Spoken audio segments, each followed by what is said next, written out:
মানবতা বিরোধী অপরাধের মামলায় মৃত্যুদণ্ডপ্রাপ্ত সাবেক স্বরাষ্ট্রমন্ত্রী আসাদুজ্জামান খান কামালের প্রত্যর্পণ করা না করা নিয়ে কোনো তথ্য নেই বলে জানিয়েছেন পররাষ্ট্র উপদেষ্টা তৌহিদ হোসেন।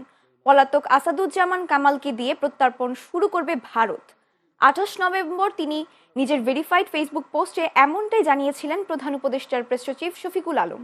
আজ জাতীয় প্রেস ক্লাবে এক অনুষ্ঠানে পররাষ্ট্র উপদেষ্টা জানান, এ বিষয়ে তার কাছে কোনো অফিসিয়াল তথ্য নেই।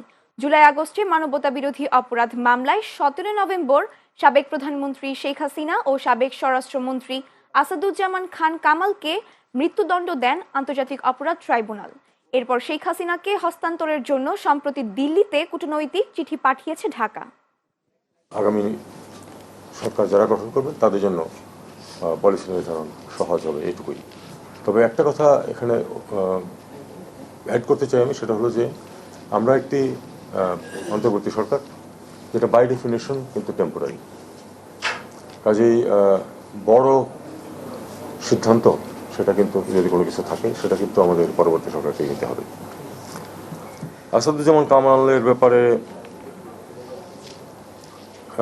দুটো প্রশ্ন এখানে আছে। একটিরও কোনো অফিসিয়াল তথ্য আমার কাছে নেই। আমরা জানি উনি সেখানে ভারতে আছেন, কিন্তু লিখিতভাবে কখনো আমাদেরকে সেটা জানানো হয়নি। এবং তাকে দিয়ে যে ওখান থেকে ফেরত আনা শুরু হবে এমনও কোনো তথ্য আমার কাছে নেই।